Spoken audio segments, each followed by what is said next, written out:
इहा राज हमार चलल बाया हमारे ही चली। ढेर अइले गइले गुंडा माफिया कटने बाहुबली, केहू के बस के चीज नइखे।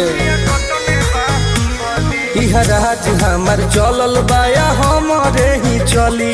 ढेर अइले गइले गुंडा माफिया कटने बाहुबली, मार के गोली बंद कदम बोली हरदम ला सुता दे। माहौल जवन बदली ओहके दुनिया से उठा दे। माहौल जवन बदली ओहके दुनिया से उठा दे।